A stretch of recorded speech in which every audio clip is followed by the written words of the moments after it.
খবৰ লইছে হয়তো বা জানে বা হয়তো না জানিব পাৰে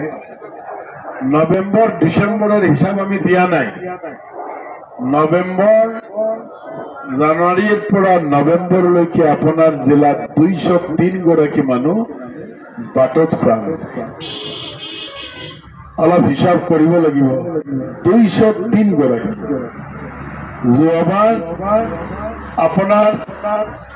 গোটেই বছৰত এই জিলাত 228 গৰাকী মানুহ প্ৰাণ দিবলগীয়া হয় বাট তাৰ আগেৰ বছৰ 178 গৰাকী মানুহ এতিয়া আপোনালোকে এটা হিসাব যদি কৰে তেনেহলে আপোনালোকে দেখিব যে এই 3 বছৰে আপনাৰ জিলাৰ 500-ৰ ওপৰত মানুহ হেৰুৱাই আপনার জিলা সরকার কমিটি তোমার বলা দেবে এখন গোলাম গামোচা অসমীয়া জাতির এটি জাতি তেখেতক প্রদান করা হয়েছে সম্বর্ধনা ইয়ার পাছতে আমি তেখেতক সিদ্ধাৰ্থ শৰ্মাই এখনি গোলাম গামোচাৰে আদৰণি জনাব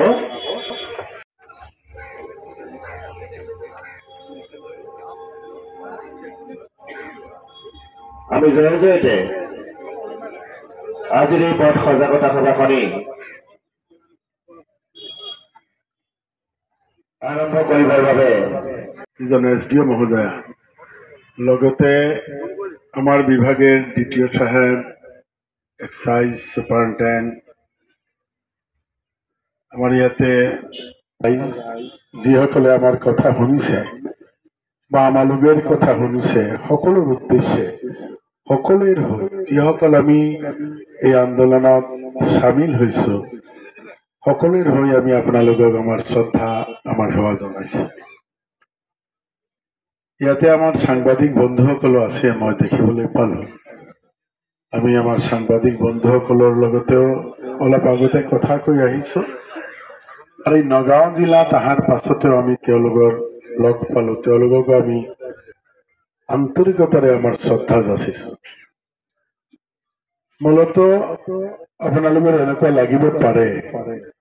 যে কিয় বাইকে এজন মন্ত্ৰী বা কিছুমান সৰকাৰি কৰ্মকৰ্তা ঘুৰি আছে আপোনালোকে যদি যোৱা বছৰৰ ষ্টেটিষ্টিক্সটো দেখে অসমত যিমানই এক্সিডেণ্ট হৈছে তাৰ ভিতৰত 79% হৈছে পলিউশন হৈ টু হুইলাৰ দুইচকীয়া গাড়ীৰ লগতে প্ৰায় 79% এক্সিডেণ্ট হয় এইকাৰণে আমি সকলে মিলি ভাবিলো যে যদি দুইচকীয়া গাড়ীটো লৈ যাওঁ তেনেহলে হয়তোবা এই ইস্যুটো ৰাইজৰ সন্মুখত আহিব আজিকালি বহুত ল'ৰা ছোৱালী আছে যিসকলে দুইচকীয়া গাড়ী ব্যৱহাৰ কৰে এটো এটা প্ৰথম উদ্দেশ্য দ্বিতীয় আপোনালোকে মনে মনে ভাবিব পাৰে যে ইয়াতে বিজেপিৰ মানুহ আছে আৰু সৰকাৰি মানুহ আছে হয়তোবা ইলেকশন আহি আছে আৰ ইলেকশনেৰ কাৰণে তেওঁলোকে কিবা এটা কৰিব বিচাৰিছে কিন্তু আমি প্ৰথমেই আপোনালোকক আন্তৰিকতাৰে কব বিচাৰিছো যে আজিৰ যি পথ সুৰক্ষা জন আন্দোলন এই আন্দোলনৰ আঁৰত আমাৰ কোনো পলিটিক্যাল এজেন্ডা নাই আপোনালোকে দেখিছে আমাৰ লগতে আমাৰ পাৰ্টিৰ পোস্টাৰ নাই ব্যানাৰ নাই ঝান্ডা নাই আমাৰ ব্যক্তিগত কোনো এজেন্ডাও নাই আমি এটা সামাজিক এজেন্ডা লৈ আজিৰ দিনত সমাজ বহুত বিপৰীত আৰু এই এজেন্ডা লৈ আমি আপোনালোকৰ ওচৰত আহিছো প্ৰেক্ষাগৃহৰ সন্মুখত মঞ্চৰ সন্মুখত সজাই থোৱা আসনসমূহ গ্ৰহণ কৰিলে আমি সভাখনি বিজেপি সভাপতি ৰঞ্জন হাজৰিকা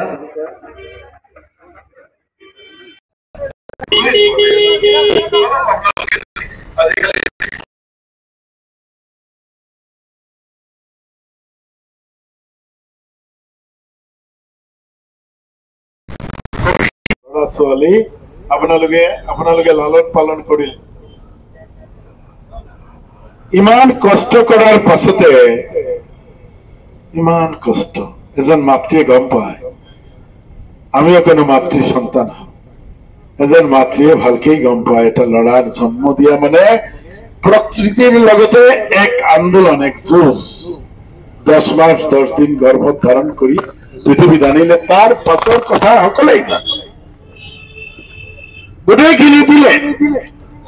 এই মটৰচাইকেল চলোৱাৰ উপযুক্ত কৰিলে এতিয়া এই যে 19 তাৰিখ ইয়াতে লিখা আছে আপোনালোকে দেখিব 19 তাৰিখ নৱেম্বৰৰ ওয়াৰ্ল্ড ফেটালিটি ৰিমেম্বাৰেন্স ডে আৰ আমি তেতিয়াৰ পৰা আৰম্ভ কৰিছো তেতিয়া আৰম্ভ কৰিলে তেতিয়া এনেকুৱা লাগিছে যে এই ল'ৰাবিলাকৰ আত্মা আৰ্তনাদ আমি শুনি আছো এইকাৰণে তেওঁলোক চিঞৰ বাহৰ কৰি কৈ আছে যে হে মাতৃ হে পিতৃ তুমি তো আমাক একেবাৰে জীৱনৰ গোটেইখিনি দিছিলা জ্ঞান দিলা বুদ্ধি দিলা মুখত আহাৰ দিলা আমি মটৰচাইকেলখন ওলাই লৈ যাওঁতে কিয় কৈ নিদিলা যে হেলমেটটো পিন্ধাচোন বাবু কিয় কৈ নিদিলা এই কথাটো সোধাৰ কাৰণে মই আহিছো হয় আজি আমাৰ আপোনালোকে জানে যে আমাৰ এক পথ সুৰক্ষা জন আন্দোলন আমি আৰম্ভ কৰিছিলোঁ যোৱা মাহৰ 19 তাৰিখ ওয়াৰ্ল্ড ৰোড ফেটালিটি ৰিমেম্বাৰেন্স ডে আছিল কামৰূপ ৰুৰেলৰ ফালৰ পৰা আৰম্ভ কৰিছিলোঁ এতিয়া এই ইয়াতে আহি আমি 90 নহয় 88 সমষ্টি আমি গ'লোঁ বাকী প্ৰতিটা সমষ্টিত যোৱাৰ আমাৰ ইচ্ছা আছে এটাই উদ্দেশ্য ইয়াতে কোনো পলিটিক্যাল এজেন্ডা বা ব্যক্তিগত এজেন্ডা লৈ অহা নাই এটাই উদ্দেশ্য যে ৰাইজৰ লগতে সমাজৰ বিভিন্ন শ্ৰেণীৰ মানুহৰ লগতে মিলি কেনেকুৱা আমি এই পথটো সুৰক্ষিত কৰিব পাৰোঁ তাৰ কাৰণে কিছু আলাপ আলোচনা কৰা এই ক্ষেত্ৰত আমি দেখিছোঁ যোৱাবাৰ আমাৰ অসমত 2994 গৰাকী মানুহ বাটত প্ৰাণ দিলে তাৰ মূল যেটো এক্সিডেণ্ট হৈছে তাৰ ভিতৰত প্ৰায় 79% হৈছে কলিউশ্যন উইথ টু হুইলাৰ দুইচকীয়া গাড়ীৰ লগত আৰু তাৰ বেছিভাগ মানুহ মৰিলে হেলমেট নথকা এই ক্ষেত্ৰত আমি যাতে হেলমেট ৰাইজে পিন্ধে ৰাইজে যাতে তীব্ৰ গতিত গাড়ীটো নচলায় ৰাইজে যাতে ড্ৰাংক এণ্ড ড্ৰাইভ কেতিয়াও নকৰে আৰু এই যে টেলিফোন ধৰি গাড়ী চলাই আছে কাৰণ গাড়ী এটা যন্ত্ৰ হয় যিজনে চলাই আছে সেই মানুহজন এই যন্ত্ৰটো চালক হয় মানুহজন যদি সাৱধান নাথাকে তো নিশ্চিতভাৱে গাড়ীটো কোনো না কোনো ঠাইত এক্সিডেণ্ট কৰিব আজি নহ'লে কালি আৰু এটা নিজৰ সিট বেল্টটো নিজে পিন্ধিব লাগে এই 5টা কাৰণ এইটো আমাৰ মাননীয় মুখ্যমন্ত্ৰী ডাঙৰীয়াই পঞ্চসূত্ৰ কৈছে আৰু লগতে ট্ৰাফিক ৰুল আৰু কাৰণ আছে যিসকল আমি সকলোই জানো যে এই কাৰণবিলাক যাতে আমি মানি চলোঁ আৰু আমি যিসকলে আমি গাড়ী বা টু হুইলাৰ চলাওঁ আমাৰ এটা কথা মনত ৰাখিব লাগে যে নিজৰ জীৱনেৰো মূল্য আছে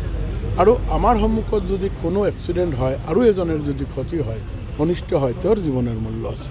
আমি এটা সুৰক্ষিত পথ আমাৰ লাগিব কাৰণ আজিৰ এই নব্য সভ্যতাত আমি কেতিয়াও এনেকুৱা ভাবিব নোৱাৰোঁ যে আমি পথ অবিহনে আমাৰ জীৱন পৰিক্ৰমা চলাব পাৰোঁ এই ক্ষেত্ৰত এক সুৰক্ষিত পথ আমাৰ লাগে আৰু এই কাৰণেই আমি প্ৰতিটা সমষ্টিত গৈ আছোঁ ৰাইজে আৰু আমাৰ সাংবাদিক বন্ধুসকলে সকলে মিলি আমাক বহুত সহায়তা কৰি আছে আমাৰ এই কথাখিনি ৰাইজলৈকে লৈ যোৱাৰ কাৰণে বিভিন্নভাৱে প্ৰয়াস কৰি আছে গ্ৰীণ বাছ কেতিয়াবা চলিব গুৱাহাটী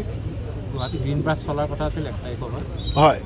1 তাৰিখ আমি এতিয়ালৈকে আমি এটা টাইম নিৰ্ধাৰিত আছে মাননীয় মুখ্যমন্ত্ৰীয়ে 1 তাৰিখ উদ্বোধন কৰিব যে এতিয়ালৈকে আশাবাদী যে বছৰৰ প্ৰথম দিনা এক ভাল খবৰ লৈ আমি আহিম মাননীয় মুখ্যমন্ত্ৰী এই 200 মান বাছ আমি গুৱাহাটীত আৰম্ভ কৰিম কাজিৰঙাৰ সেন্সৰ কেমেৰাখিনি বিকল হৈ আছে বৰ্তমান কাজিৰঙাৰ যিখিনি সেন্সৰ কেমেৰা পথৰ ওপৰত দিয়া আছে বন্যপ্ৰাণী সুৰক্ষাৰ কাৰণে সেই সেন্সৰ কেমেৰাখিনি বৰ্তমান বিকল হৈ আছে এই ক্ষেত্ৰত হয় মই আহি মানে তাৰ আগদিনা যেতিয়া আমি কাজিৰঙাত ৰাখি আহিলোঁ আমাৰ মটৰচাইকেলখন তেতিয়া বহুতে কৈছে কথাটো আমি গৈ আমাৰ মাননীয় মন্ত্ৰী চন্দ্ৰমোহন পাটোৱাৰী ডাঙৰীয়াৰ লগত কথা ক'ম খুব প্ৰয়োজন আছিল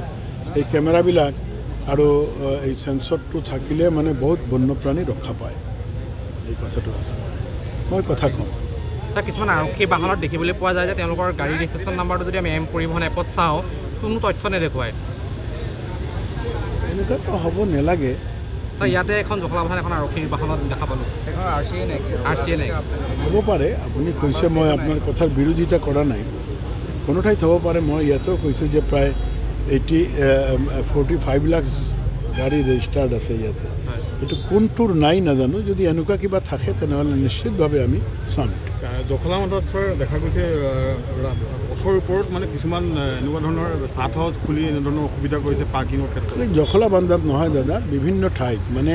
এতিয়ালৈকে পথ আমাৰ প্ৰয়োজন সকলোৱে আমি জানো কল কিন্তু পথটো সুৰক্ষিত ৰখাৰ যে ব্যৱস্থা এই ব্যৱস্থাটো আমি এতিয়ালৈকে আমি হয়তোবা গোটেই অসম বা গোটেই ভাৰতবৰ্ষত বিভিন্ন ঠাইত আমি ঠিক এডুকেটেড হোৱা নাই বিভিন্ন ঠাইত কৈছোঁ মই খালি জখলাবন্ধা কোৱা নাই বিভিন্ন ঠাইত দেখোঁ যে পথটো আমি পাৰিলে আৰু নিজৰ ঘৰত সোমাই দিওঁ এনেকুৱা ঠাই আছে ইচ্ছা কৰিলে সেই পথটো এৰি থৈ দোকানটো খুলিব পাৰে কিন্তু আকৌ পথত আহিব এইবিলাক আছে ৰাইজৰ ভিতৰত লাহে লাহে এইবিলাক নিশ্চিতভাৱে আমি এইটো আমি শেষ কৰাৰ কাৰণে প্ৰয়াস কৰি আছোঁ আৰু এটা কথা ই ৰিক্সাবিলাক ৰাজপথত প্ৰধান ৰাস্তাত কেতিয়াবা বন্ধ হোৱাৰ সম্ভৱ চাওক ই ৰিক্সা নিয়মমতে NH-ত চলিব নোৱাৰে কিন্তু ই ৰিক্সা প্ৰেক্টিকেল কথাটো হ'ল যে ই ৰিক্সাটো পাৰ্চেজ কৰে ৰাইজে যে ভিতৰুৱা অঞ্চলত যাতে ই ৰিক্সাটো চলায় তাৰো এটা নিয়ম নীতি থাকে ই ৰিক্সা